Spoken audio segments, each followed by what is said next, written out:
नमस्कार मंडळी, आज मी तुम्हाला बनवून दाखवणार आहे गावरान पद्धतीने चमचमीत आणि झणझणीत अशी मसूर डाळीची आमटी।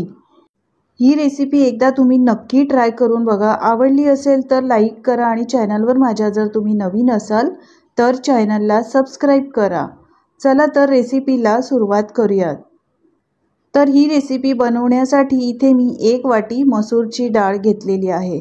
मसूरची डाळ एका भांड्यात घालायची आणि त्यानंतर 3 ते 4 वेळा छान धुवून घ्यायची, कारण यावर केमिकल असतं, पावडर मारलेली असते।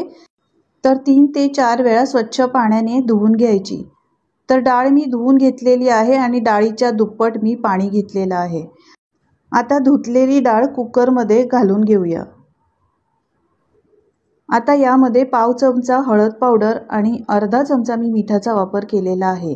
मिठाचा वापर आपण नंतर देखील करणार आहोत, सुरुवातीला कमीच घालायचं। झाकण लावायचं आणि 2 शिट्या कुकरला काढून घ्यायच्या।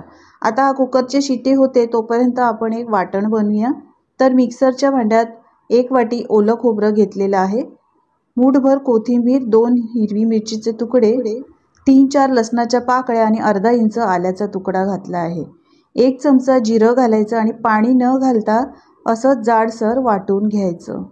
तर पाणी न घालता मी वाटण वाटून घेतलेलं आहे। आता तुम्ही पाहू शकता कुकर देखील आपला थंड झालेला आहे। 2 मी शिट्या काढल्या आहेत। डाळ मस्त शिजलेली आहे, तुम्ही याचं टेक्स्चर बघू शकता। पाणी आपण जे घातलेलं होतं ते एकदम परफेक्ट आहे। थोडीशी डाळ अशा पद्धतीने घोटून घ्यायची, म्हणजे पुन्हा आपल्याला ही डाळ घोटण्याची गरज नाही। आता इथे मी कढई गरम करायला ठेवलेली आहे। कढईमध्ये 2 चमचे तेल घातलेलं आहे, 1 चमचा राई आणि 1 चमचा जिरं घालायचं। राई आणि जिरं छान खमंग तडतडलं, म्हणजे चांगलं जिरं फुलून आलं की यामध्ये थोडीशी हिंग पावडर घालायची। राई आणि जिरं छान फुलून आलेलं आहे। आता 7-8 लसणाच्या पाकळ्या ठेचून घालायच्या। यानंतर 10-12 कढीपत्त्याची पानं घालायची। एक बारीक चिरलेला टोमॅटो घालायचा आणि छान व्यवस्थित खमंग परतवून घ्यायचं। टोमॅटो नरम होईपर्यंत छान परतवून घेतल्यानंतर आपण जे वाटण बनवलं होतं ते वाटण यामध्ये घालायचं। मंडळी, जर तुम्हाला माझी रेसिपी आवडत असेल तर प्लीज एक लाईक करायला विसरू नका।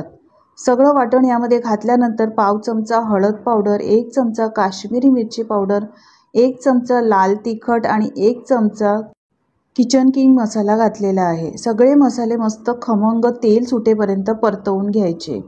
काय मस्त सुगंध सुटलेला आहे या वाटणामुळे। वाटणाला छान तेल सुटल्यानंतर यामध्ये गरम पाणी घालायचं। गरम पाणी अशा पद्धतीने घातल्यामुळे छान तर्री येते। तर तुम्ही पाहू शकता काय मस्त याला तर्री आलेली आहे।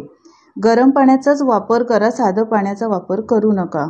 आता याला छान एक कड काढून घेतल्यानंतर आपण जी डाळ उकडून ठेवली होती ती डाळ सुद्धा घालायची आहे। कुकरचं भांडं धुवून मी यामध्ये पाणी घातलेलं आहे। तुमची डाळीची क्वांटिटी कशी आहे त्याप्रमाणे तुम्ही इथे पाण्याचा वापर करा। चवीप्रमाणे मीठ घालायचं, लक्षात असू द्या आपण आधीसुद्धा डाळ उकडताना मीठ घातलेलं होतं। बारीक चिरलेली कोथिंबीर आणि थोडीशी कसुरी मेथी घातलेली आहे। कसुरी मेथीचा वापर नक्की करा, कारण यामुळे फ्लेवर खूप छान येतो। सगळं व्यवस्थित मिक्स करून घ्यायचं आहे। डाळीला एक छान उकळी काढून घ्यायची आहे। डाळ मस्त उकडलेली आहे। आता याला अजून टेस्टी फ्लेवर येण्यासाठी एक तडका देऊया। तर इथे 2 मोठे चमचे मी तूप गरम केलेलं आहे, 1 चमचा राई जिरं आणि 10-12 लसणाच्या पाकळ्या ठेचून घातल्या आहेत, 1 मिरची आणि 1 चमचा लाल तिखट म्हणजे काश्मीरी मिरची पावडर घातला आहे। यामुळे कलर खूप छान येतो। हा तडका आता डाळीवर घालायचा आहे, झाकण लावायचं आहे आणि 10 मिनिटं असंच ठेवून द्यायचं आहे, म्हणजे याला फ्लेवर खूप छान येतो। फोडणीचा खमंग सुगंध या डाळीमध्ये उतरतो। गॅस मी बंद केलेला आहे, तुम्ही पाहू शकता काय मस्त अशी रसरशीत आपली डाळ तयार झालेली आहे। ही डाळ तुम्ही अशा पद्धतीने बनवाल ना तर एकदा नाही रोजच बनवून खाल, खूपच चविष्ट लागते। तुम्हाला जर भाजी घरात नसेल, भाजी बनवायचा कंटाळा आला असेल तर अशा पद्धतीने तुम्ही डाळ बनवून खाल्लात तर तुम्हाला भाजीची गरज देखील लागणार नाही। अप्रतिम चवीची, टेस्टी आणि झणझणीत आणि चमचमीत अशी मसूर डाळीची आमटी आपली तयार झालेली आहे। तर अगदी 10 मिनिटात बनणारी ही मसूर डाळीच्या आमटीची रेसिपी तुम्हाला कशी वाटली मंडळी, कमेंट्स करून सांगायला विसरू नका। आवडली असेल तर लाईक करा, शेअर करा आणि माझ्या चॅनलवर जर तुम्ही नवीन असाल तर चॅनलला सबस्क्राईब करा. पुन्हा भेटूया अशा टेस्टी, चमचमीत आणि झणझणीत रेसिपीसोबत. व्हिडिओ पाहिल्याबद्दल धन्यवाद.